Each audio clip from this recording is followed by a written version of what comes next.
Hello friends, టమాటా పచ్చడిని సింపుల్గా ఎంతో టేస్టీగా ఎలా ప్రిపేర్ చేయాలో చూపిస్తాను. ముందుగా కొన్ని పల్లీలను తీసుకొని ఇలా ఆయిల్ లేకుండా ఫ్రై చేసుకోవాలి.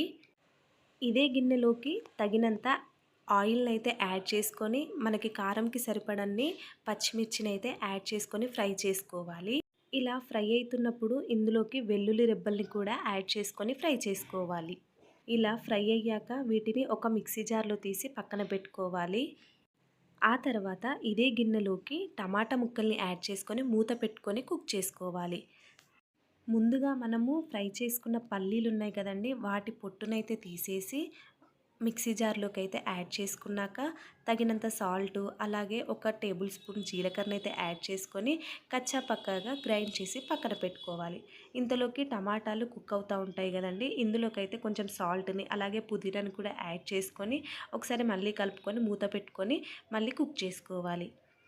మనం ఇలా పేస్ట్ని ప్రిపేర్ చేసుకున్నాం కదండి, ఇందులోకైతే కొంచెము చింతపండు గుజ్జునైతే యాడ్ చేసుకుంటే చాలా టేస్టీగా అయితే ఉంటుందండి. ఆ తర్వాత టమాటా ముక్కలు ఉడికిపోతాయి కదండి, వాటిని చల్లార్చుకొని వీటన్నింటి కలిపి మొత్తం ఒకసారి గ్రైండ్ చేసుకుంటే సరిపోతుందండి. ఆ తర్వాత ఒక ప్యాన్ పెట్టుకొని ఇందులోకి తగినంత ఆయిల్ అయితే యాడ్ చేసుకొని ఇందులోకి జీలకర్ర, అలాగే కొన్ని ఆవాలు, అలాగే పప్పు దినుసులు, 2 లేదా 3 ఎండుమిర్చి, అలాగే కొంచెం పసుపు, అలాగే కరివేపాకును కూడా యాడ్ చేసుకొని ఫ్రై చేసేసుకొని ఈ టమాటా పచ్చడిలోకి యాడ్ చేసుకుంటే చాలా అంటే చాలా టేస్టీగా అయితే ఉంటుందండి. తప్పకుండా ట్రై చేయండి. అన్నంలోకి బాగుంటుంది అండ్ ఇడ్లీకి కూడా బాగానే ఉంటుందండి.